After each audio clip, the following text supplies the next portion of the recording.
জগৎ বড় জগৎ ধ্বংস হয়ে যাবে। এইবারে প্রশ্ন হলো, যদি আমরা ডাক্তার হয় কাকে ফলো করব, যদি আমরা মাস্টার হয় কাকে ফলো করব? তুমি যাই হবে হও না কেন, তোমাকে ওই নবীকে ফলো করতে হবে। ওই নবী ছাড়া তোমার কোনো বাহানা চলবে না। তুমি ডাক্তার হতে চাও, রাসূলুল্লাহকে ফলো করো। তুমি মাস্টার হতে চাও, রাসূলুল্লাহকে ফলো করো। দুনিয়ার জমিনে কমান্ডার হতে চাও, রাসূলুল্লাহকে ফলো করো। তুমি দুনিয়ার জমিনে ভালো পিতা হতে চাও, রাসূলুল্লাহকে ফলো করো। ভালো মাস্টার হতে চাও, রাসূলুল্লাহকে ফলো করো। সমাজের মাথা হতে চাও, আমার রাসূলুল্লাহকে ফলো করো। ভালো নেতা হতে চাও, আমার রাসূলুল্লাহকে ফলো করো। সমাজের মাথা হতে চাও, আমার রাসূলুল্লাহকে ফলো করো। ভালো ডাক্তার হতে চাও, আমার রাসূলুল্লাহকে ফলো করো। ভালো কমান্ডার হতে চাও, আমার রাসূলুল্লাহকে ফলো করো। ভালো ব্যারিস্টার হতে চাও, আমার রাসূলুল্লাহকে ফলো করো। ভালো বিচারক হতে চাও, আমার রাসূলুল্লাহকে ফলো করো। আরে ভালো পিতা হতে চাও, আমার রাসূলুল্লাহকে ফলো করো। ভালো ইমাম হতে চাও, রাসূলুল্লাহকে ফলো করো। ভালো মুফতি হতে চাও, রাসূলুল্লাহকে ফলো করো। এহ জগৎ ও পর জগতে কামিয়াবি যদি তোমরা পেতে চাও, আমার রাসূলুল্লাহকে ফলো করো। আমার রাসূলুল্লাহকে ফলো করলে তোমরা কামিয়াবি পেয়ে যাবে। ওই নবী ছাড়া দুনিয়ায় কেউ হয় নাই। ওই নবী ছাড়া আমরা দুনিয়ার কোনো দাম ছিল না। ওই নবী না হলে আল্লাহ দুনিয়া বানাতেন না। কেমন নবী আসেন খানিকে গিয়ে যায়, হযরতে আব্বাস কে বলছেন ভাতিজা, ওগো আমার নবী মুহাম্মদ, আপনাকে খানিক মিলাদ শোনাতে চাই। বলে হ্যাঁ ভাই চাচা মিলাদ শোনান।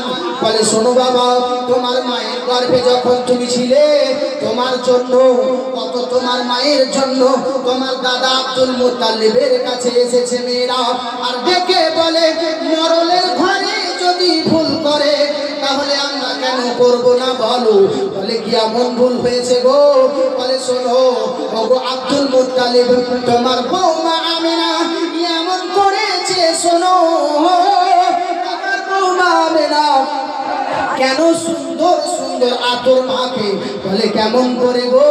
বলে এই কদিন আগে স্বামী মারা গেছে, এখনো তো ইদ্যত পালন হলো না, তবে কেন এখন আতর দামি দামি মাখে। কার কাছে আতর পেয়েছে? এখন তো স্বামীর ইদ্যত পালন করতে হবে, দুঃখ থাকতে হবে, কেন আতর মাখে?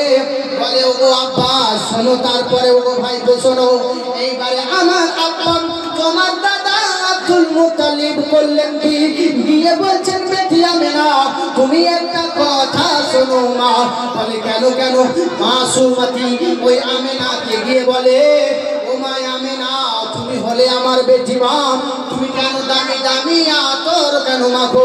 যদি মরণের ঘরেই ভুল করে আমি কার বিচার করব বলো? বলার পরে মা আমিনা করলেন কি? বলতে আছে ওগো বাবা আব্দুল মুত্তালিব, আমার স্বামী মরার পরে আমার জীবন কেমন চলছে এটা আমি জানি আর জানে আমার আল্লাহ। আমি সেন্ট মাখিনি, আমি কোনো আতর মাখি না।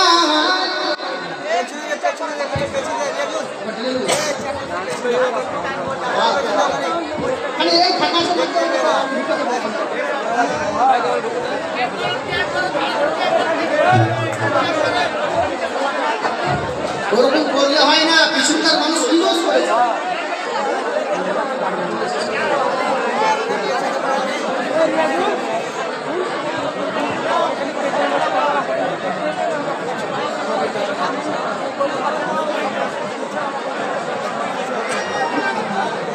এইবারে বলছে আমিনা শোনো, তোমার কিছু করতে হবে না, তুমি আতর কানে মাখলে বলো। এইবারে বলছে মা গো শোনো মা, তুমি আতর মাখবা না। বলে ওগো আব্বা জান, ওগো আমার শ্বশুর আব্বা শুনুন, আমি কোনোদিন আতর মাখিনি। আপনার পোতা যখন আমার গর্ভে এসেছে, অর্থাৎ আপনার বেটার ঔরস থেকে ওই ওই মুহাম্মাদুর রাসূলুল্লাহর নূর যখন আমার পেটে এসেছে তখন থেকে আমার গোটা শরীর খুশবু হয়ে গেছে। মাসুমতি বাসুদেবাঙ্গারা গীতি পূর্ণ গন্ধাল স্পর্শম দ্বাদশম শুক্লপক্ষস্য মাধবে মাসি মাধব। অর্থাৎ শুক্লপক্ষ আর কৃষ্ণপক্ষ ভাগ করে যদি দেওয়া হয়, অর্থাৎ 15 দিন কৃষ্ণপক্ষ 15 দিন শুক্লপক্ষ মাধবে মাসি মাধবম জাত দত্ত সুত পুত্রম। ওই নবী আমার এসেছে। এইবারে বলে ও নবী শোনো, আমি তোমার চাচার ওখানে মিলাদ করে দেই। তোমার মা কোনদিন শরীরে আতর মাখে নাই, কিন্তু ওই নবী গো এই কেমন নবী যিনি মায়ের গর্ভে আসার কারণে ও গো চাচা আর খানিক আপনি মিলাদ পড়ুন। বলে এইবারে শোনো ভাই গো নবীজি, যখন আমি বলি আমি না, তখন বলে আমি তো না না না আমি কোনোদিন আতর মাখিনি। শুধু তাই নয় আব্বাজি শুনুন, আমি যখন রাস্তা দিয়ে হেঁটে যাই কাপড় রাস্তা থেকে সরে যায় আর কাটা গোলাপের ফুল হয়ে যায়, গোলাপের ফুল হয়ে যায়। এইবারে বাবা আমি খালি নয়, এইবারে আসুন এইখানে বলছেন বাসুদেবাঙ্গারা গীতি পূর্ণ গন্ধাল স্পর্শম দ্বাদশম শুক্লপক্ষস্য মাধবে মাসি মাধবম। শুক্লপক্ষে জন্মগ্রহণ করবে, শ্রীকল্পের 12 তারিখে মাধব মাসে বৈশাখ মাসে জন্মগ্রহণ করবে। এবং কোথায় করবে? মরুভূমির এলাকায়। কার ঔরস থেকে করবে? মাসুমাতির ঔরস থেকে দুনিয়ায় আসবে, মাসুমাতির গর্ভ থেকে দুনিয়ায় আসবে। তার নাম হবে মুহাম্মাদুর রাসূলুল্লাহ। এইবারে নবী আমার দুনিয়ায় চলে এলেন। আসার পরে যখন ইমানের দাওয়াত দেন, অনেকে আপনার কিনা জানি তুব্বা বাদশা 1000 বছর আগে ওই মদিনা শহরকে সাজিয়েছিলেন। হাজার হাজার নয় 40,000 মতন তোর 400-র উপর মৌলানাদের মুফতিদের পাদ্রীদের ওখানে ঘর বানিয়ে দিলেন। এই শহরে যেন নবী আখিরি জামা আসবে। তার কারণে তিনি করলেন কি, একটা চিঠি লিখে আপনার কিনা আব্দুল্লাহ আনসারীর হাতে দিয়ে দিলেন। আমরা জানি ওই আপনার কিনা এসে দিয়ে নবী আমার ওখানে আসবেন। নবীর সমান সবাই জানে, আমার নবীর মতো কেউ হবে না। ওই নবীর কোনো তুলনা হয় না। ওই নবী শুধু আমাদের জন্য না রাহমাতাল লিল আলামিন নয়, নবী হলেন সারা পৃথিবীর জন্য রাহমাতাল লিল আলামিন। যদি তুমি নবীর উম্মত হও, তোমার পাশের বাড়ি যে কেউ থাক না কেন, তুমি তাকে ক্ষুধার্ত রাখতে পারো না। পাশের বাড়ি যে হবে তুমি তাকে ক্ষুধার্ত রাখতে পারো না। আর যদি তুমি ক্ষুধার্ত রাখো, তুমি নবীর উম্মত হতে পারো। হতে পারো? কি করে বলো? লোকের জায়গা হচ্ছে তো ওই নবী কোনো তুলনা। আরো ভিতরে ঢুকুন, ওই নবী কেমন হবে আর কিছু দেন। সেই নবী কেমন নবী গো, যে নবীর কোনো তুলনা হয়নি, হলে না হতে পারে না। ভিতরে প্রবেশ করুন। শোনো শোনো, তোমরা যদি দেখতে চাও আমার নবী যখন ইসলামের দাওয়াত দিতেন, এইবারে বাসুদেবাঙ্গারা গীতি পূর্ণ গন্ধাল স্পর্শম, ওনার শরীর থেকে যে সুগন্ধময় খুশবু বের হবে, মানুষ যদি তার সেন্টটা পাবে, মানুষ যখন তার খুশবু পাবে, মানুষ তার দিওয়ানা হয়ে যাবে।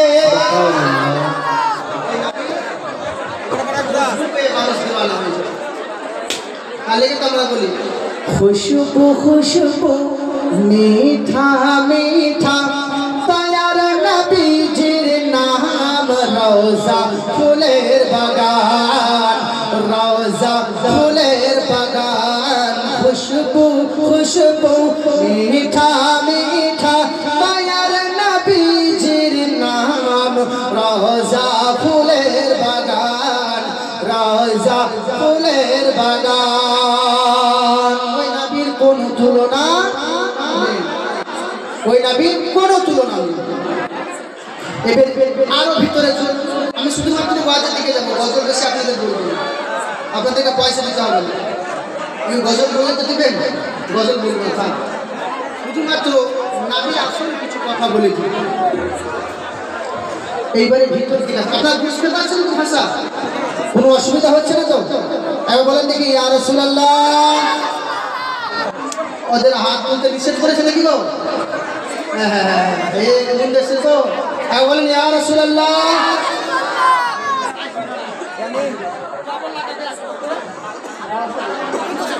বাস বাস ঠিক আছে, কাটা বললাম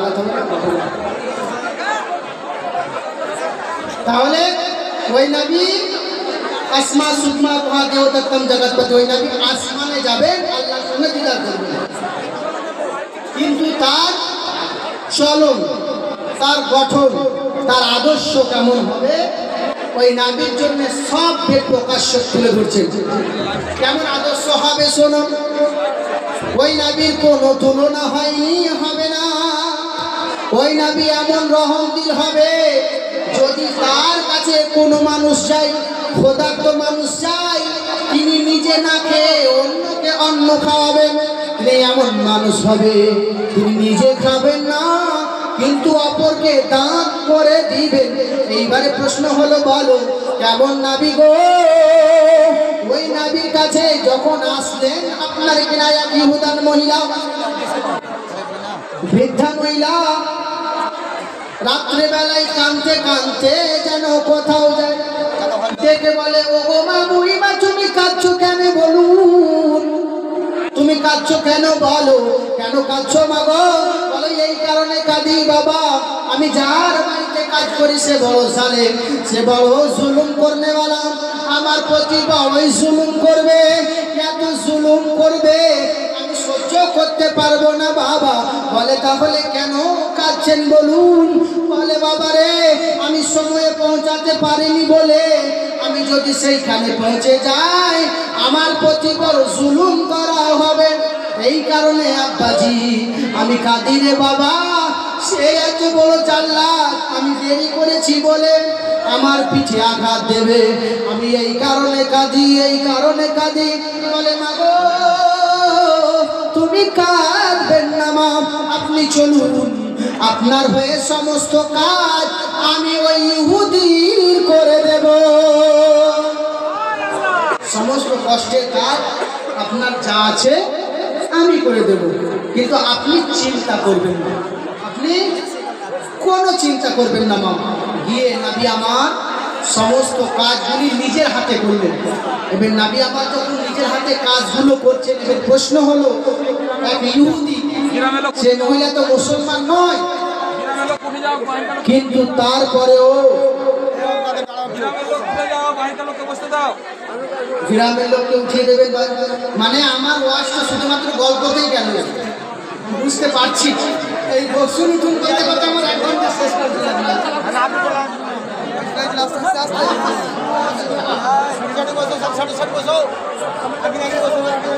के नाते मुस्तफा सुनकर रूह जब मचलती है, नाते मुस्तफा सुनकर, नाते मुस्तफा सुनकर रूह जब मचलती है, आशिकों के चेहरे से, अरे आशिकों के चेहरे से चांदनी निकलती है, नाते मुस्तफा सुनकर, अरे उनके सदके खाते हैं, उनके सदके पीते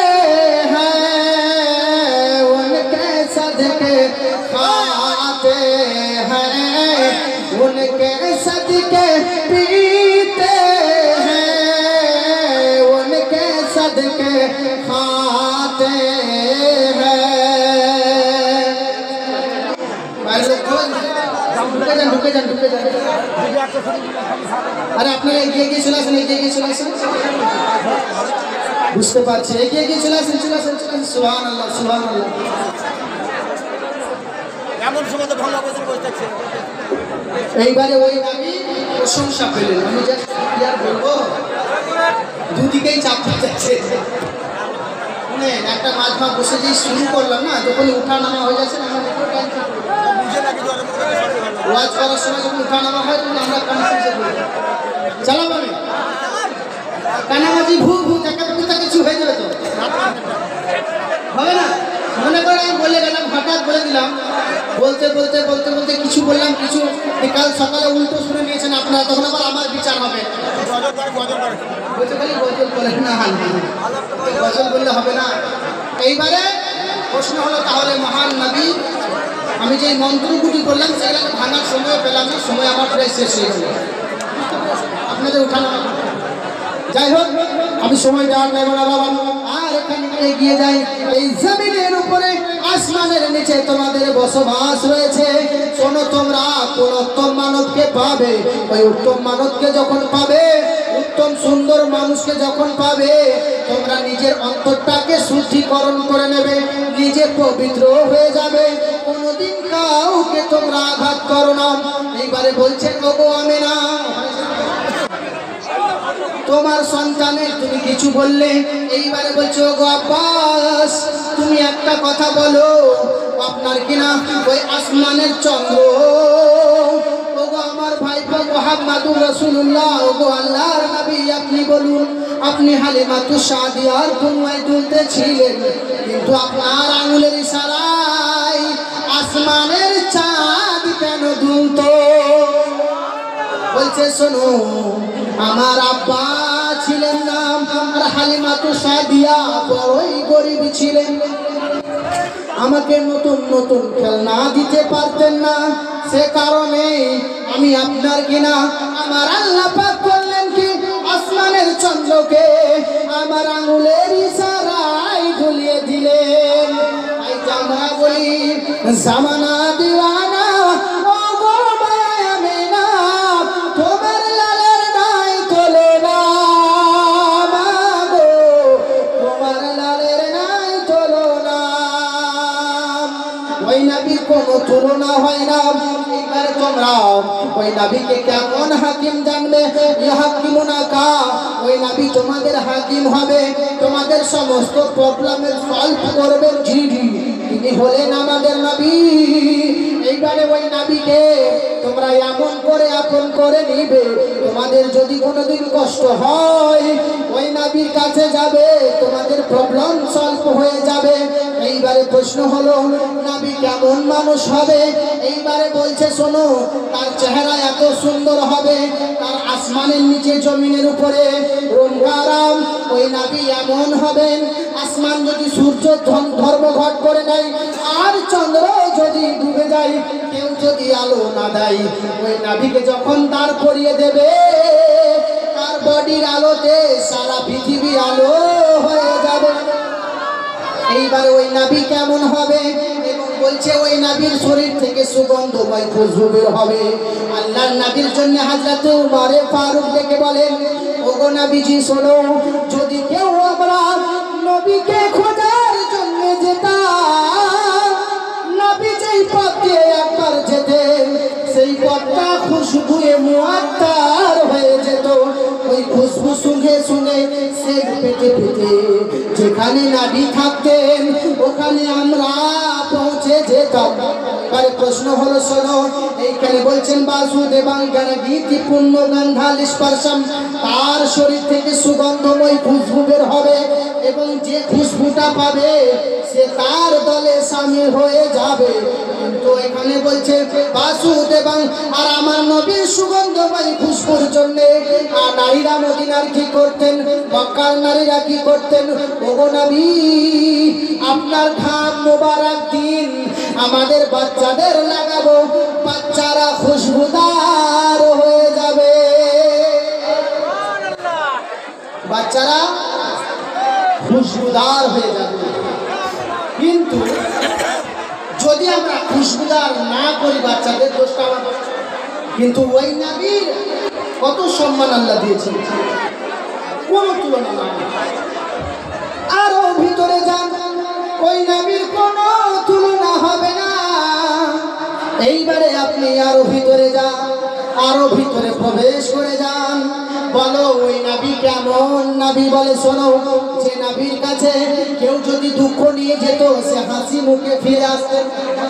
যেই দুঃখ নিয়ে গেছে সে হাসি মুখে ফিরে এসেছে।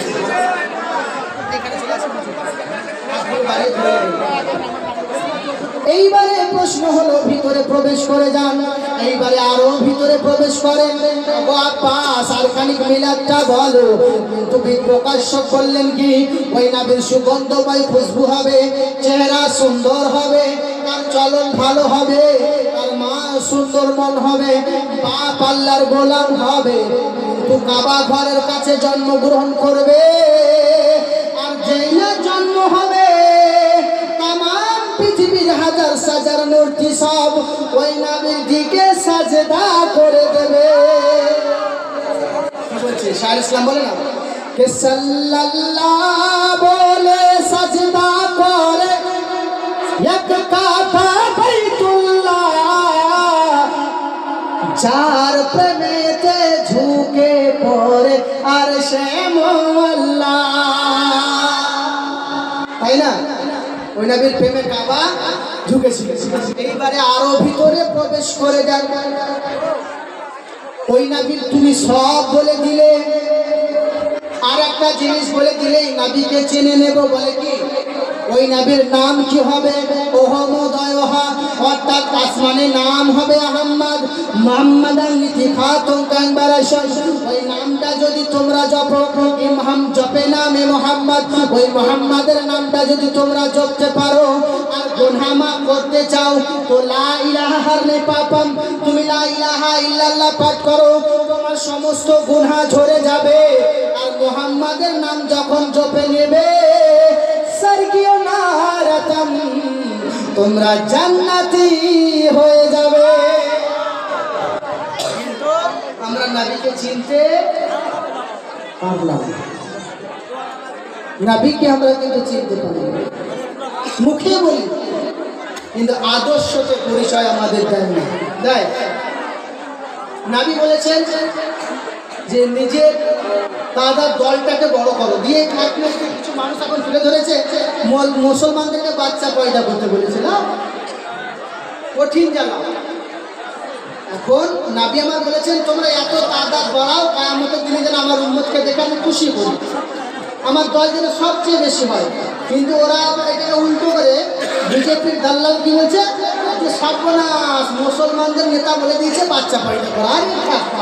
এর মানে তাই নয়, তার মানে বলছেন এটা, ওগো আমার উম্মতেরা শোনো, তোমাদের আখলাক এত সুন্দর হবে, তোমাদের বার্তা এত সুন্দর হবে, তোমাদের চলন এত ভালো হবে, তোমাদের বলাটা আরো সুন্দর হবে। তোমরা সব সুন্দর করে নেবে, ওই সুন্দর দেখে মানুষ তোমার কাছে চলে আসবে। তোমার আখলাক হবে ভালো, তোমার কথা হবে ভালো, তোমার বার্তা হবে ভালো, তুমি সকলের হিফাজত করার চেষ্টা করবে, তুমি সকলের হেল্প করবে, তুমি সকলের সাহারা যখন হয়ে যাবে।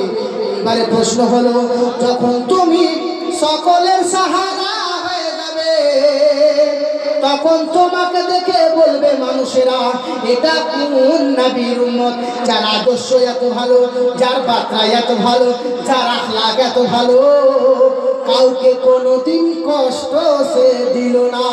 যখন এত সুন্দর আদর্শ এই উম্মতের হয় তো মুহাম্মদুর রাসূলুল্লাহর আদর্শ কত সুন্দর হবে। এই দেখে কি করবে মানুষ? কলমা পড়বে, আর কলমা পড়ে মুসলমান হয়ে যাবে। তবে যখন মানুষ মুসলমান হয়ে যাবে তবেই তো তাআদাতে ইজাফা হবে, বাড়বে, তাই না? তাহলে এখানে বাচ্চা পয়দা করার কথা কোথায় এলো? কিন্তু ওই যে না, বাচ্চা পয়দা করার কথা বলেছে। আসলে কি জানে, এখন জিসকা লাঠি উসকা ভैंस, এখন জোরদার মুক্তা। দেখবেন পাড়াতে অনেক গরিব ঘর আছে, দেখবেন গ্রামের মেম্বারদের ওদের ঘরগুলো আসে না, আর যাদের ঘর আছে দেখবেন দুতলা তিনতলা হয়ে যাবে, ওদের ঘর আমার শেষ নাই, ওদের ঘরের শেষ নাই। আমাদের ওখানকার কথা বলছি, সব জায়গায় তো আমি আমাদের ওখানকার কথা বলছি বাপু। আমি এখানে এখানকার ছেলে জানবো, তাই না? আমাদের ওখানকার মেয়েদের একটা আদত আছে, খুব কাঁদে। আমাদের দিকে মনে হয় কাঁদে না, আমাদের দিকে যখন কেউ মারা যায় না তখন শুরু করে দিবে এখন, এই সুন্দর কাঠটা বাবা দেবে বলেছিল, এনে দেবে গো ও বাবা রে আমার। মানে এবার সুন্দর খাট চাইবে, বুঝতে পারছেন? আবার খানিক সুদ ধরবে, কেমন করে আমার আব্বা চলে গেল বাবা, আমাকে বলেছিল কানের দুলটা দেবে কিনে গো ও বাবা রে আমার। শুরু করে দিল, ভাইকে শুনিয়ে দিচ্ছে। এবার ভাই তখন বলছে কানিস না, বললে খাটও দেবো আর কানের দুলও দেবো। বলছে এই দুটো তো হয়ে গেল, এই দুটো হয়ে গেল, খাটটা হয়ে গেল, আর দশক আর আলমারি তো বাকি হয়ে গেল। আবার শুরু করলো, আমার আব্বা বলেছিলেন ওই দশক আলমারি দেবে গো ও আব্বারে আমার। দশক আলমারি হয়ে গেল।